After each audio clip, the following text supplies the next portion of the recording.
Face aux nombreux défis de développement auxquels notre pays, le Burkina Faso, est confronté, quelle peut être la contribution des acteurs de la société civile? Informer, éduquer, interpeller en toute responsabilité, s'engager au profit de la communauté, autant sont ces actions qui peuvent illustrer l'engagement de ces acteurs. Grâce au projet Face aux Veilles, 12 organisations de la société, dont 4 fêtières, regroupant plus de 4000 organisations, se sont engagées dans l'élaboration concertée d'un rapport alternatif de suivi des politiques publiques de développement. L'élaboration du rapport alternatif de suivi des politiques publiques de développement est une initiative portée par la société civile et qui s'inscrit dans le cadre de la contribution de la société civile en matière de suivi et de mise en œuvre des politiques publiques de développement. Donc, ce processus qui est porté par les acteurs de la société civile vise à apporter des éléments d'information, des éléments d'analyse dans l'appréciation des politiques publiques de développement. La plus-value de ce projet sera l'apport et la présentation de l'opinion du citoyen sur la mise en œuvre de ces politiques publiques. Mais qu'entend-on par rapport alternatif de suivi des politiques publiques de développement? Le rapport alternatif de suivi des politiques publiques est une production indépendante d'acteurs de la société civile engagés dans le suivi des politiques publiques nationales. Cette production se base sur des données ouvertes, c'est-à-dire des données officielles validées par l'État et les institutions habilitées. Et ces données sont croisées avec la perception des citoyens et croisées avec l'analyse que les acteurs de la société civile font des efforts de développement. C'est une contribution en matière de proposition, en matière de pistes d'action, mais aussi en matière de partenariat. Parfois, il y a des condamnations d'ailleurs qui sont faites envers l'État, mais qui n'en sont pas parce que les gens n'ont pas l'information. Nous allons apporter l'information et dire aussi que c'est vrai, tel côté c'est bien fait, mais il y a des côtés qu'on peut améliorer. C'est une idée qui permet à la société civile de mieux organiser et mieux structurer sa contribution en termes de suivi des politiques publiques de développement, mais aussi en termes d'offres de services en appoint aux actions du gouvernement. Afin de capter au mieux la perception des citoyens et des acteurs de la société civile dans l'appréciation des politiques nationales de développement, la démarche d'élaboration du présent rapport est passée par plusieurs étapes. La formation des organisations partenaires sur le processus d'élaboration du référentiel national et son dispositif de suivi-évaluation.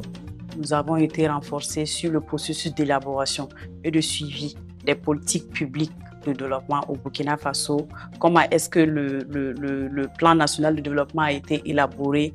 De même également, nous avons été renforcés sur le PASD et également ces différents résultats. Donc, ces différents renforcements de capacité nous permettent de voir quels sont les objectifs attendus par l'État dans la mise en œuvre de ces politiques publiques. Et c'est au regard aussi de ces résultats-là que nous produisons ce rapport alternatif pour suivre un peu et dire où est-ce que nous en sommes. Est-ce que ces résultats ont été atteints, s'ils n'ont pas été atteints, et quels sont les points d'amélioration ou les points sur lesquels aussi on attend toujours des réponses de la part de l'État. C'est une session de formation qui nous a permis de nous approprier même le référentiel. L'élaboration et la validation d'une note méthodologique, la collecte de données auprès des organisations partenaires. Quand nous collectons les données, nous allons d'abord vers ceux-là qui reçoivent l'argent pour faire le développement.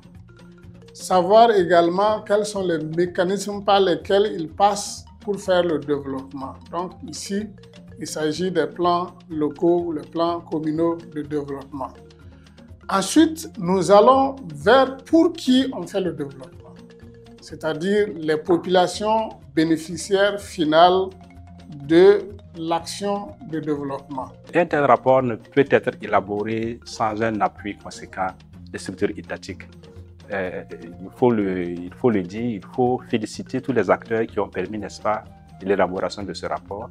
Ces acteurs ont permis aux acteurs de la société civile d'avoir des données.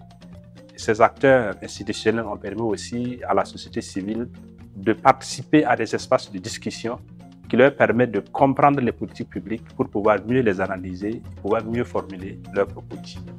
La collecte de données complémentaires dans plusieurs communes dont Sapui, Koudougou, Houndé, Bobo-Dioulasso, Bama et Ouagadougou. Un sondage réalisé dans les 13 régions et qui a touché un échantillon de 1717 personnes. En plus de la validation de l'outil de collecte, nous avons traduit le questionnaire dans les 4 langues, en français déjà, voilà, en Moré, en Djoula, en Fulfulde, voilà, pour permettre aux enquêteurs de parler dans la langue du répondant pour pouvoir mieux recueillir des informations fiables. Un atelier de coproduction ayant permis une analyse croisée des données par les acteurs de la société civile. C'est une belle expérience parce que chacun vient avec une thématique où il est spécialiste sur cette question-là. Donc, on partage les opinions, voilà, pour pouvoir arrêter quelque chose qu'on va partager avec le grand public. Donc, c'était vraiment une ambiance bon enfant. Nous avons eu des présentations de chaque OSC et les autres donc ont apporté donc leurs critiques et leurs points de vue en vue donc d'améliorer donc les apports des uns et des autres. C'était vraiment de la co-construction, comme on le dit dans le cadre de ce projet. Nous avons apprécié parce que on peut avoir des données sur le terrain, d'autres personnes peuvent avoir des données plus plausibles. Un atelier de validation. Pour sa première édition, le rapport alternatif a ciblé 12 actions réparties dans les 4 piliers du PASD et portant sur les thèmes suivants: les réformes politiques, la lutte contre la corruption, la gouvernance locale, l'assistance humanitaire, les ressources minières, le secteur de la sécurité, la cohésion sociale à travers le foncier. Le projet est engagé dans le suivi de 14 politiques publiques qui correspondent globalement à 14 secteurs de développement, qui sont des secteurs de développement prioritaires pour notre pays. Le rapport a été élaboré de manière participative avec l'implication de chacune de nos structures membres. Donc, en plus aussi, le rapport provisoire a été soumis à nos différentes structures pour recueillir nos observations là-dessus. Pour chaque action analysée, les organisations de la société civile ont formulé des recommandations. Ces recommandations soumises aux autorités publiques feront si possible l'objet d'un dialogue avec les ministères sectoriels. La suite qui y sera donnée fera l'objet d'un suivi dans le cadre des prochains rapports. Il nous appartient de mettre en place un bon plan de suivi, de mise en œuvre de ces recommandations-là. Ce qui implique qu'à travers ce plan de suivi, on ait des périodicités de revue, en quelque sorte, pour nous informer sur le niveau de mise en œuvre, d'avancement de la mise en œuvre de ces recommandations. Ça permet de voir si on est sur une bonne trajectoire vers la résolution de ce qu'on considère comme insuffisance, dont la prise en charge pourrait permettre soit de consolider le développement, soit d'améliorer les textes publics. Les organisations engagées dans cet exercice réaffirment leur volonté de poursuivre leur travail d'information, d'éducation et d'interpellation en vue d'une amélioration des performances de l'État dans l'élaboration et la mise en œuvre des politiques publiques de développement. Pour nous, c'est un rapport qui doit être utile pour l'État, de par la qualité de ses propositions, de par la pertinence de ses analyses, mais aussi utile pour la communauté parce que c'est au nom de cette communauté-là que nous travaillons tous et nous devons œuvrer pour que cette communauté puisse finalement bénéficier, j'allais dire, des fruits de la croissance, des fruits du développement. C'est un plus et je pense déjà que c'est de le distribuer que ça arrive à qui de droit et que les OSC qui travaillent dans les différents domaines où il y a des problématiques assez sérieuses qui ont été soulevées puissent au moins avoir ces rapports-là et être encouragés à mener des actions de plaidoyer, pourquoi pas d'interpellation, afin que là où il y avait des manques, là où il y avait des propositions pertinentes, le gouvernement puisse prendre cela en compte.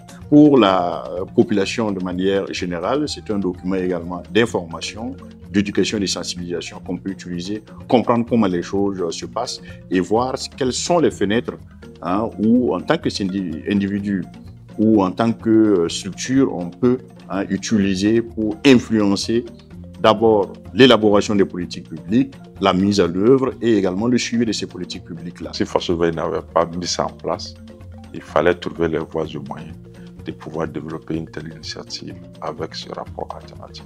Le fait de vous mettre ensemble, de partager des expériences, parce que vous n'êtes pas tous dans le même secteur, de partager des idées, d'apprécier les choses selon l'angle de travail de chacun, c'est tout cela mis ensemble qui fait la consolidation en matière de développement.